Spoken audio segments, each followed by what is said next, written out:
ইসরায়েলের প্রধানমন্ত্রী বেনিয়ামিন নেতানিয়াহুর বিরুদ্ধে নতুন পদ্ধতিতে লড়াইয়ের প্রস্তুতি নিয়েছে ইরান, যার ফলে বদলে যাবে যুদ্ধের সমীকরণ। এতে যোগ দেবে ইরানের সর্বোচ্চ প্রতিরক্ষা বাহিনী আইআরজিসি, যা পরিচালিত হবে ইরান থেকেই। ইহুদিবাদী শাসকদের পতন নিশ্চিত করার জন্য আয়াতুল্লাহ আলী খামেনির দেশটি আগেই ঘোষণা দিয়েছিল যে কোনো সময় অপারেশন ট্রু প্রমিস 3 পরিচালিত হবে ইসরায়েলিদের বিরুদ্ধে।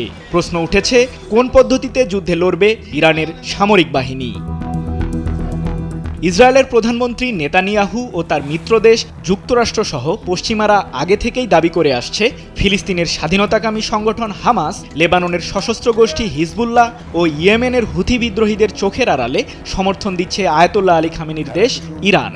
পাশাপাশি দূরপাল্লার অত্যাধুনিক ক্ষেপণাস্ত্র সহ সামরিক সরঞ্জাম প্রদানও করছে তেহরান, এমন শঙ্কা পশ্চিমাদের।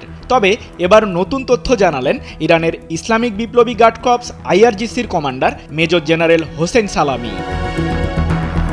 ইসরায়েলি ও পশ্চিমারা এতদিন দাবি করে আসছিল যে ইরান নিজ ভূখণ্ড থেকে তেল আবিবে হামলা করবে না।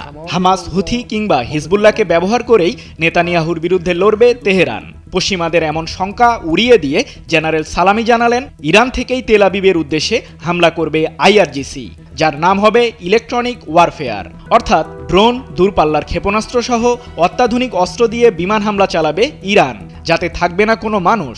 আইআরজিসির প্রধানের এমন ঘোষণার পর কপালে চিন্তার ভাঁজ নেতানিয়াহু সহ পশ্চিমাদের।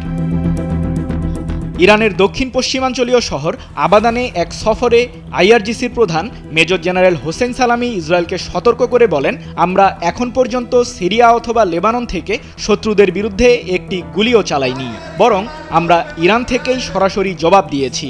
10 জানুয়ারি এক প্রতিবেদনে বিষয়টি নিশ্চিত করেছে মধ্যপ্রাচ্য ভিত্তিক সংবাদ মাধ্যম মেহের নিউজ এজেন্সি। অন্যদিকে ইরানের পশ্চিমাঞ্চলে চলমান আইআরজিসির বার্ষিক সামরিক মহড়ায় সংস্থাটির বিমান প্রতিরক্ষা বাহিনীর কমান্ডার জেনারেল দাউদ শেখিয়ান জানিয়েছেন, তেহরান নিজেদের তৈরি anti ballistic air defence system পরীক্ষা চালাবে, যার সাহায্যে শত্রুপক্ষের যে কোনো ক্ষেপণাস্ত্র সহজেই ধ্বংস করতে পারবে ইরানের সামরিক বাহিনী। জেনারেল দাউদ উল্লেখ করেন, নতুন ইরানি anti ballistic air defence system অবশ্যই সামরিক খাতে অনেক সমীকরণ তৈরি করবে, যা শত্রুদের মনে প্রশ্নের উত্থান ঘটাবে। সৃজন মাহমুদ, নিউজ 24।